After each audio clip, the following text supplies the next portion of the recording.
Okay, welcome to the Foundation Math 1 Unit 8 Study Guide, Objective 3 video. Okay, in this section we're going to talk about comparing linear functions together. And this one, for these questions, you got to pay attention to what is it actually asking you to compare. Okay, so if it's talking about slope, then you only look at the slopes. It's asking about the y-intercepts, you only compare the y-intercepts. Okay? So it says state the slope of the linear function with the largest slope. So it wants you to write the slope. So the answer will actually be the slope of the linear function with the largest slope. Okay? So we got to figure out which one has the largest and then write that as the answer. So when you're given a table, you just find the changes in the y's and the changes in the x's, and then you divide them. Okay? But remember, change in y over the change in x. Okay? So from 2 to 10 is 8. From 10 to 14 is 4.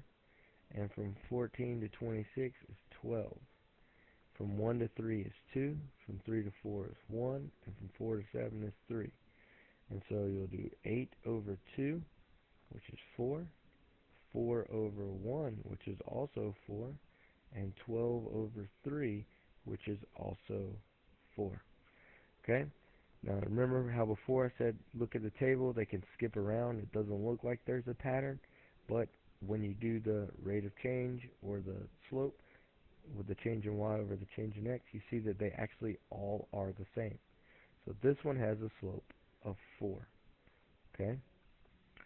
This function is given in the equation y equals mx plus b. So this is the mx plus b y. And m is the slope, so that means that 3 is the slope here. And so when you compare these two slopes, you see that this is the greater slope or the larger slope. So your answer here is function a with m equals 4. And if you wrote 4 or m equals 4, that's perfectly acceptable as well.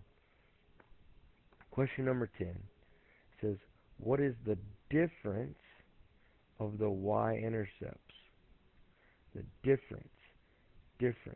So when you think of the word difference, let's do an example. If I said 10 and 15, what is the difference in these two numbers? It's 5. Okay? Because it goes up 5 from 10 to 15, or down 5 from 15 to 10. Okay? Now, it could also have been negative 5. Their difference could have been negative 5, because you could have done 10 minus 15 is negative 5, or to get positive 5, you do 15 minus 10. Okay? So, it just depends on how they word the question and what your answer choices are if it's a multiple choice question. They should not provide you with both of these as an answer choice. However, if they do, then you need to look at the order that they wrote what you're taking the difference of. It says function C and function F. So this means function C minus function F. Okay? So let's figure out what the y-intercept of function C is, and then figure out what the y-intercept of function f of x is, and then we can take the difference of them. Okay? So this is written in what we call standard form.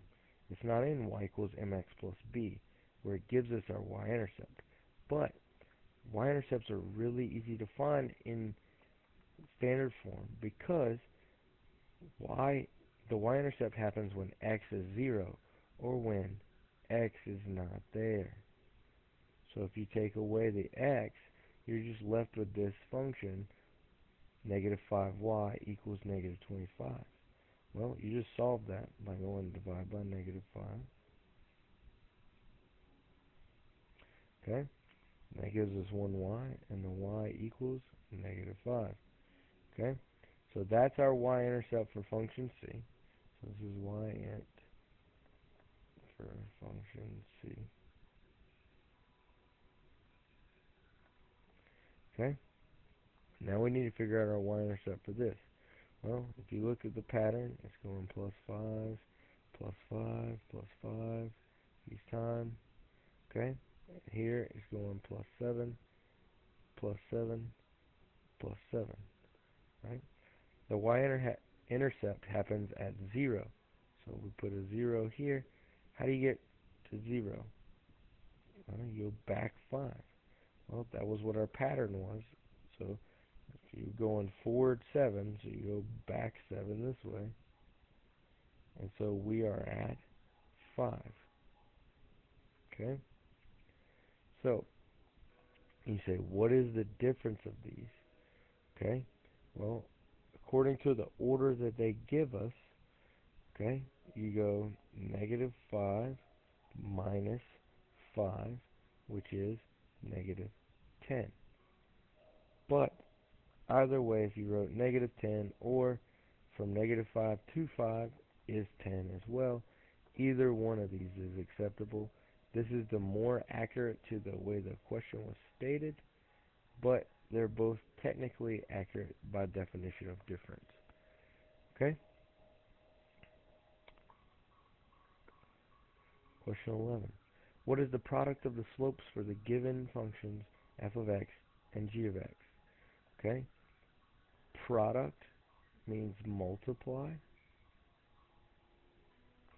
and slopes, that's what we're looking for, that m of the function.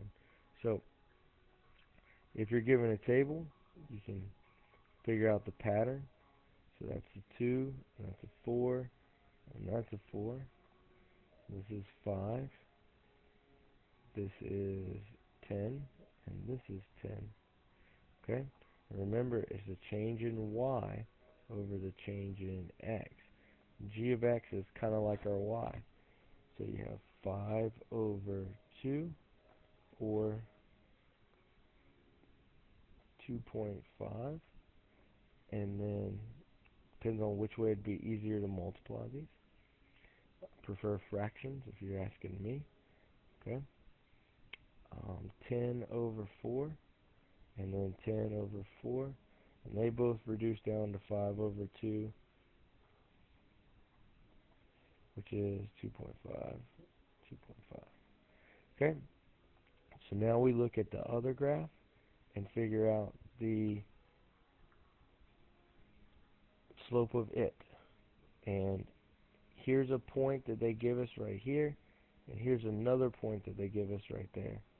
Okay? So we want to use those points as our point of reference.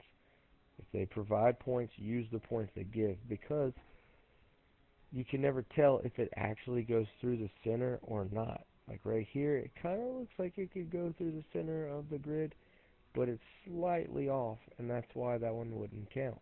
So you got to be careful when you choose points and when you don't. Okay? So when we're trying to find the slope, that's the same thing as the rise over the run. Okay? And you go up 2 to get even with the next point. So your rise is 2, and you're going to run 1, 2, 3, 4, 5 squares over 5. So you went over 5, 1, 2, 3, 4, 5 to get to the next point. Now, you look at the line itself to determine whether it's positive or negative. Don't go based on whether you went up or down or anything like that. Look at the line. Is that a positive line, a negative line, a zero line, or an undefined line? Well, it's going up from left to right. So that's a positive line. So you get 2 over 5. So now, which one's bigger? Excuse me. It says find the product of these slopes. So it wants you to take 5 over 2 and multiply it to 2 over 5. And this is why I like multiplying fractions. So 5 times 2 is 10. 2 times 5 is 10, and you get 1. Or, you could have come in and said, okay, I got a 2 on bottom and a 2 on top. They cancel out and leave me with 1s. Oh, I got a 5 on top and a 5 on bottom, leaving me 1. 1 times 1 is 1. 1 times 1 is 1. 1 over 1, 1. So you really didn't have to even multiply it together. Okay? But 1 would be the final answer for this question. Find the sum of the y-intercepts of the graph of f of x to the right and this equation here. Okay? So we need a sum. Sum means to add. And we're looking only at the y-intercepts. Okay? So let's look at f of x's y-intercept. It's a graph, so it should be easy to find. And you go to the y-axis, and where does our line touch the y-axis? Right here. Okay? So it's -1. So now let's find g of x, or find the equation here's y-intercept. So I've got 3y equals 1/2 x plus 9. So now, where does the y-intercept happen? When x is 0, or when it doesn't exist. So you just scribble it out. And then you're left with 3y equals 9. So you divide by 3, divide by 3, that gives you 1, y equals 3. So this one is 3. So it says add the y-intercepts of f of x and the equation. So you take f of x's and you add the equation.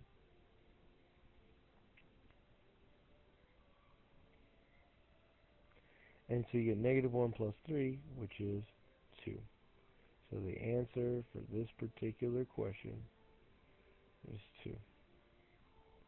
Okay?